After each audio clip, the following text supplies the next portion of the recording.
మిథునం వారికి గనక చూసుకున్నట్లయితే మీకు అష్టమాధిపతి భాగ్యాధిపతి ఒక్కరే అవడం వల్ల అష్టమాధిపతి శుభుడవుతాడు, అంటే అదృష్టాన్ని ఇచ్చే కారకుడు శుభుడవుతాడు. మరి ఈ శుభుడైనందుకు శుభత్వాన్ని మరింత ఎక్కువగా పొందితే మీకు ఎటువంటి ఫలితాలు వస్తాయి, మరియు అదే విధంగా అదే శుభుడైనటువంటి శని పాడైనట్లయితే ఎటువంటి ఫలితాలు వస్తాయి అనే విషయం ఇప్పుడు తెలుసుకుందాం. అయితే ఈ యొక్క అంశాలు చెప్తుంది నేనైనప్పటికీ చెప్పిస్తుంది సాక్షాత్ లలిత అమ్మవారిగా భావిస్తూ ఆ లలితాంబిక అమ్మవారి యొక్క అనుగ్రహం మీకు పరిపూర్ణంగా కలగాలని మనస్ఫూర్తిగా కోరుకుంటూ, ఇక్కడ శని అష్టమాధిపతి అయినందుకు బాగుంటే గనక కొన్నిసార్లు చూడండి, కొన్ని మైండ్స్ వీళ్ళు చేస్తున్నారండి, అబ్బో అది ఎక్కడ 30-40 సంవత్సరాలు వీళ్ళు తరతరాలు తిన్నా సరే తరిగిపోయినంత డబ్బు వస్తుంది దానివల్ల అంటూ ఉంటారు. అంటే ఎప్పుడైనా కానీ అదృష్టాన్ని గనక శని భగవానుడు గనక అందించగలిగితే తరతరాలు, అంటే ఒక 10 తరాలు తిన్నా తరగనంత ధనాన్ని ఇస్తాడు. అక్కడ గుర్తుపెట్టుకోండి, శనికి ఉండే క్యాపబుల్ అది. కానీ అదే శని కనుక పాడయ్యాడు, ఏమంటే అష్టమాధిపతికి భాగ్యాధిపత్యం వచ్చింది కదా, మరి ఆ యొక్క అష్టమాధిపతి పాడైపోయాడు, అంటే పాపకత్తెరలో పడ్డాడు, కుజుడితో కలిసి ఉన్నాడు, కేతుతో కలిసి ఉన్నాడు, దాని యొక్క ప్రాపర్టీస్ మొత్తం కోల్పోయింది శని. అప్పుడు ఏమిటి అంటే దానివల్ల ఏమవుతుందంటే జాతకుడు జీవితాంతం పాపం వాళ్ళకి ఒక ఏజ్, అంటే యంగ్ ఏజ్లో సంపాదించకుండా బాగా ఓల్డ్ ఏజ్లో సంపాదిస్తూ ఉంటారు. అంటే మనకు చూడండి కేఎఫ్సి అధినేత, ఆయనకి 70 ఏళ్ళ వయసులో, ఆయనకి ఏదో 65-70 ఏళ్ళ వయసులో ఆయనకి ఏదో అదృష్టం ఓపెన్ అయింది. అలాగా అవుతూ ఉంటుంది. అప్పుడు ఏం చేయాలి అంటే చక్కగా నువ్వుల నూనె ఉంటుంది, ఆయిల్ తీసుకొని మీకు దగ్గరలో ఆలయాలు ఉంటాయి, శక్తి ఆలయాలు కావచ్చు, ఆంజనేయ స్వామి ఆలయం కావచ్చు, ఏదైనా నరసింహస్వామి ఆలయం కావచ్చు, ఆ ఆలయంలో దీపారాధన కోసమని ఇవ్వండి. లేదు అంటే మీరు చక్కగా ఆ యొక్క ఆలయంలో మీరు ఏం చేస్తారంటే వంట కోసం అని వాడుతూ ఉంటారు, ప్రసాదం తయారు చేయడం కోసం, అలా వంట నూనె ఇవ్వచ్చు. ఇది మీకు ఖచ్చితంగా కలిగింపజేస్తుంది. రెండవది ఏంటంటే లలితా సహస్రనామాల్లో ఓం అనాకలిత సాదృశ్య చుబుక శ్రీ విరాజితాయ నమః, లేదా ఓం ఇంద్రగోప పరిక్షిప్త స్మరతోనాభచంగికాయ నమః, ఇవి చేసుకోవచ్చు. లేదంటే ఆకస్మికంగా మాకు ఎప్పుడు ఏదో ఒక హెల్త్ ఇష్యూస్ వస్తున్నాయి అన్నప్పుడు మీరు ఓం సర్వవ్యాధి ప్రశమని సర్వమృత్యు నివారిణి అగ్రగణ్య అచింత్య రూప కలికల్మష నాశినే నమః చేసుకోవచ్చు. ఇక్కడ ఒక్కొక్క లగ్నానికి అష్టమాధిపతి శుభుడైతే కొన్ని లగ్నాలకు అష్టమాధిపతి పాపవుతాడు.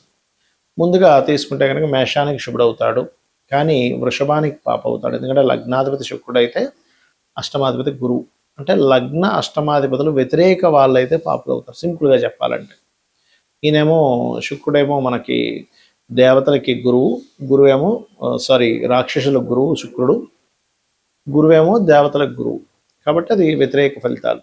మిథునానికి అష్టమాధిపతి శుభుడవుతాడు మళ్ళీ, ఎందుకంటే అష్టమ భాగ్యాధిపతి. దీన్ని ఎలా రిఫైన్ చేస్తాము అంటే లగ్న పంచమ భాగ్యాధిపత్యం కనుక వస్తే ఏ భావానికైనా వాళ్ళు శుభులవుతారు. ఇది మెయిన్గా గుర్తుపెట్టుకోండి. సో మిథునానికి అష్టమాధిపతి శుభుడు, కర్కాటకానికి పాపి, సింహానికి శుభుడవుతాడు, కన్యకి పాప అవుతాడు. ఎందుకంటే కన్యా లగ్నానికి బుధుడు లగ్నాధిపతి అయితే అష్టమాధిపతి కుజుడు, తులా లగ్నానికి లగ్న అష్టమాధిపతి శుక్రుడు శుభుడే అవుతాడు. మరియు ఇక్కడ ఈ యొక్క వృశ్చిక లగ్నానికి పాప అవుతాడు, ఎందుకంటే కుజుడు బుధుడు అవుతాడు కాబట్టి. ధనుర్లగ్నానికి న్యూట్రల్గా ఉంటుంది, ధనులగ్నానికి మకర లగ్నానికి న్యూట్రల్, కాకపోతే పాపే ఇక్కడ కొంచెం. కాకపోతే రవిచంద్రుల విషయంలో పరాశర మహర్షులు వారు చెప్పినటువంటి అంశం ఏమిటంటే అష్టమాధిపత్యం కనుక రవిచంద్రుడికి వస్తే కనుక వాటిని పాపులుగా తీసుకోవడానికి వీల్లేదు, ఎందుకంటే తల్లిదండ్రులుగా చెప్తుంటారు కాబట్టి రవిచంద్రులు. అలాగే కుంభలగ్నానికి శుభుడవుతాడు అష్టమాధిపతి, ఎందుకంటే పంచమాధిపత్యం వచ్చింది కాబట్టి బుధుడికి. కుంభలగ్నాధిపతి శని, పంచమ అష్టమాధిపతి బుధుడు అయ్యాడు కాబట్టి. అదేవిధంగా మీన లగ్నానికి అష్టమాధిపతి పాప అవుతాడు.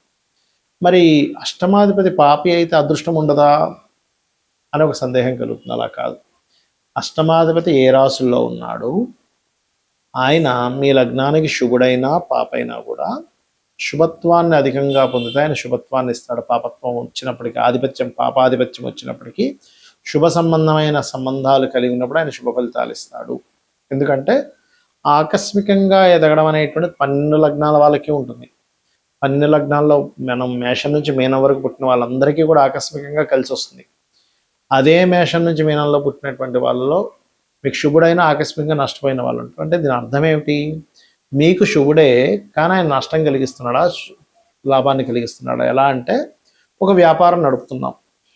ఆ వ్యాపారంలో తండ్రి కూర్చుంటాడు కౌంటర్ మీద. దాని తర్వాత కొంతసేపు అతనికి రెస్ట్ ఇవ్వడం కోసం కొడుకు వెళ్ళి కూర్చుంటాడు.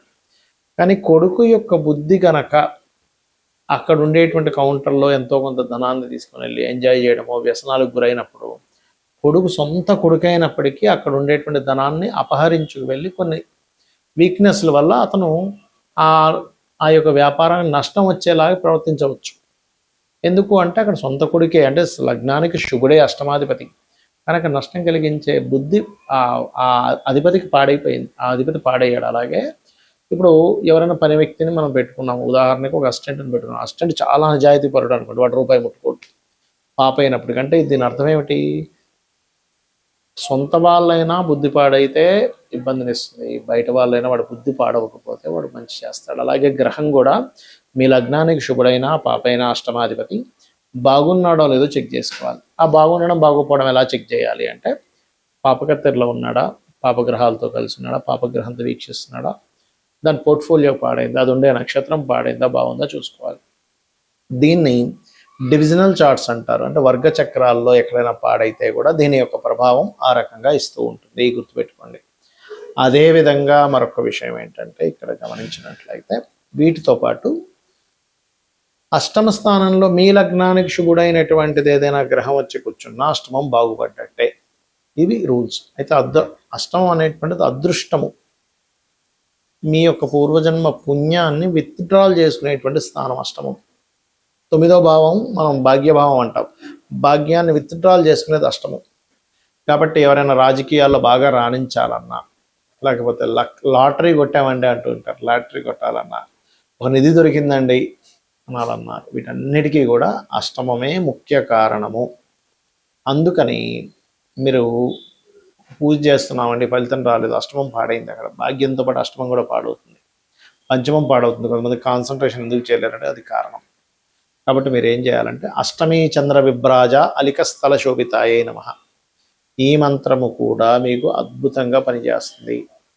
అదృష్టం అనేది లేకపోతే ఎలా ఉంటుందంటే దగ్గర దాకా వెళ్ళి మిస్ అవుతుంది. చూడండి, కొన్ని మనం సినిమాల్లో చూస్తూ ఉంటాం, సినిమా హీరోల్లో కూడా చూడండి, ఏ బ్యాక్గ్రౌండ్ లేదండి కానీ వచ్చేసి హిట్ అయిపోయి పెద్ద హీరో అయిపోయాడంటే అంటూ ఉంటాం. పెద్ద బ్యాక్గ్రౌండ్ ఉంది, తండ్రి చిన్నాన్నలు అందరూ డైరెక్టర్లు ప్రొడ్యూసర్లు ఉండి కూడా సక్సెస్ అవ్వలేకపోతుంటారు. దాన్ని అదృష్టం అంటాం. అసలు ఎప్పుడూ కొననటువంటి వ్యక్తి ఎప్పుడూ లాటరీ కొంటే టక్కన వాడికి కలిసి వస్తుంది. అసలు ఎప్పుడు నేను వెళ్తా అనుకోలేదండి గవర్నమెంట్ జాబ్లోకి, ఫ్రెండ్ ఏదో సరదాగా వెళ్ళాడు, ఫ్రెండ్తో పాటు నేను ఏదో సరదాగా అప్లికేషన్ పెట్టాను, గవర్నమెంట్ జాబ్ వచ్చేసిందంట. అలా కాకుండా మరి కొంతమంది కొన్ని సంవత్సరాల తరబడి పాపం ఎంతో కష్టపడితే కానీ రాదు కొంతమందికి. దీన్నే అదృష్టం అంటారు. ఆ అదృష్టం అనేది పంచమ లాభ భాగ్యాలతో పాటు అష్టమ స్థానం కూడా సంబంధం కలిగి ఉంటుంది. బికాజ్ ఆఫ్ పూర్వజన్మ పుణ్యం విత్డ్రాల్ ప్లేస్ కాబట్టి నేను ఇందాక చెప్పినటువంటి ఓం అష్టమి చంద్ర విభ్రాజాలిక స్థల శోభితాయ అని మహామంత్రం చేసుకోవడం. మరి కొంతమందికి ఇప్పుడు మనం చెప్పుకున్నాం ఏది నిధులు దొరుకుతుంటాయి ఎలాగా అంటే పూర్వజన్మల్లో వాళ్ళు ఒక ఊరంతా ఏదో ఇబ్బందులో పడితే వాడి దగ్గర ఉన్నది మొత్తం సర్వస్వం కూడా దానం చేసిన వాడి వ్యక్తి అయి ఉంటాడు. లెక్క కట్టకుండా ఇప్పుడు నేను ఈ దానం చేస్తే నాకేంటి లాభము అని చెప్పి లాభాపేక్ష చూసుకోకుండా అవతల వాళ్ళు ఇబ్బందుల్లో ఉన్నారు కదా, ఆ ఇబ్బందుల్లో ఉండేటువంటి వారికి ఏదో ఒకటి సహాయం చేయాలనే భావనతో చేయడం అనేటువంటిదే మీకు ఇక్కడ ఫలితం ఇస్తుంది. ఇది పాటించండి, ఖచ్చితంగా మీరు అదృష్టాన్ని పొందుతారు. శ్రీమాత్రే నమః.